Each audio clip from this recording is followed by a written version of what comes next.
Form के तमाम जानवर रानी के कमरे में बैठे टीवी देख रहे थे। टीवी पर एक प्रोफेसर साहब समझदारी की बातें बता रहे थे। यूं तो उन्होंने बहुत सी दानाई की बातें बताईं, लेकिन एक बात जो सबको कुछ अजीब लगी वो ये थी कि हम दोस्तों के साथ तो बहुत वक्त गुजारते हैं और खूब इंजॉय करते हैं, लेकिन कभी कभी हमें अकेले वक्त भी गुजारना चाहिए। इस तरह हम चीज़ों पर गौर कर सकते हैं और हमें सोचने समझने का मौका मिलता है।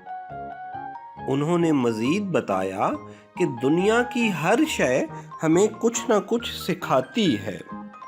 जैसा कि दरख्त सिखाते हैं कि हम अपनी जगह से हिले बगैर भी किस तरह से दूसरों की मदद कर सकते हैं। दरख्त परिंदों को घर बनाने के लिए जगह देते हैं और दूसरों को साया देते हैं। इसी तरह से हवा हमें ये सिखाती है कि हम दूसरों को नजर आए बगैर भी किस तरह से उनकी मदद कर सकते हैं।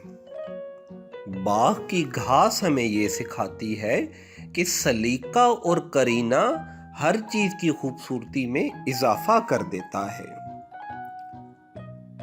गोटू को प्रोफेसर साहब की ये बात बहुत पसंद आई। उसने फैसला किया कि वो हफ्ते में एक दिन अकेले बाग की सैर को जाया करेगा। इस तरह वो कुदरत की मुख्तलिफ चीज़ों पर गौर कर सकेगा ताकि वो उन चीज़ों से दानाई और अक्लमंदी की बातें सीख सके। अगले ही दिन वो सुबह सवेरे बाग में पहुंच गया। बाग में हल्की हल्की हवा चल रही थी और चिड़ियां चहचहा रही थी। हर तरफ हरी भरी घास आंखों को बहुत भली लग रही थी। गोटू ने ये सब देखकर सोचा कि सुबह का मंजर कितना खूबसूरत है। गोटू ने बाग में वॉक की और फिर वर्जिश करने के लिए एक जगह पर रुक गया। वर्जिश से उसको बहुत एनर्जी मिली। उसने सोचा कि प्रोफेसर साहब की हर एक बात वाकई बहुत अच्छी है। इतने में उसे एक शहद की मक्खी नजर आई। शहद की मक्खी सुबह सुबह शहद बनाने की तैयारी कर रही थी। गोटू ने सोचा कि आज वो शहद की मक्खी को देखेगा कि वो किस तरह से मजेदार शहद बनाती है। शहद की मक्खी फूलों के करीब उड़ रही थी, जैसे वो फूलों को जांच रही हो। आखिरकार शहद की मक्खी ने एक फूल का इंतखाब किया और वो उस फूल के करीब उतर गई। गोटू गौर से शहद की मक्खी को देख रहा था। शहद की मक्खी के पास एक छोटा सा बर्तन था। वो फूलों में घुस गई। काफी देर के बाद थोड़ा सा रस इकट्ठा करके लाई और उससे शहद बनाकर बर्तन में डाल दिया। चंद लम्हे आराम करने के बाद शहद की मक्खी दोबारा फूलों के अंदर चली गई। उसने एक दफा फिर फूलों के रस से शहद बनाया और उसको बर्तन में डाल दिया। अब बर्तन में थोड़ा सा शहद जमा हो चुका था। शहद की मक्खी शहद हासिल करने की गर्ज से एक दफा दोबारा फूलों में गायब हो गई। गोटू ने सोचा कि शहद की मक्खी वाकई बहुत मेहनत से शहद बनाती है। अभी वो ये बात सोच ही रहा था कि उसने देखा कि एक जानिब से एक कुत्ता वहां नमूदार हुआ। वो कुत्ता तेजी से शहद की मक्खी के बर्तन के करीब पहुंचा और जल्दी से शहद को चाटना शुरू कर दिया। गोटू उसको रोकने के लिए उसकी जानिब भागा। अरे रुको, अरे तुम क्या कर रहे हो? ये मक्खी का शहद है, इसको मत खत्म करो। लेकिन गोटू के पहुंचने से पहले ही वो छोटा सा कुत्ता तमाम शहद चट कर चुका था। गोटू उस कुत्ते से गुस्से से बोला, तुम कितने बुरे हो, तुमने मक्खी का सारा शहद चोरी कर लिया। वो इतनी मेहनत से शहद बनाती है और तुमने एक लम्हे में उसको खत्म कर दिया। کتا بھی آگے سے غراتے ہوئے بولا، تم اپنا کام کرو بکرے میاں، مجھے اپنا کام کرنے دو۔ اسی دوران شہد کی مکھی بھی وہاں پہنچ چکی تھی۔ اس کو تمام معاملے کا پتہ چل چکا تھا۔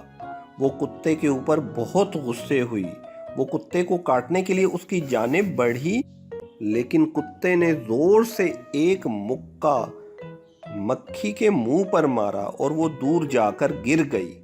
کتا فوراً وہاں سے بھاگ گیا۔ گوٹو جلدی سے مکھی کی مدد کے لیے آگے بڑھا۔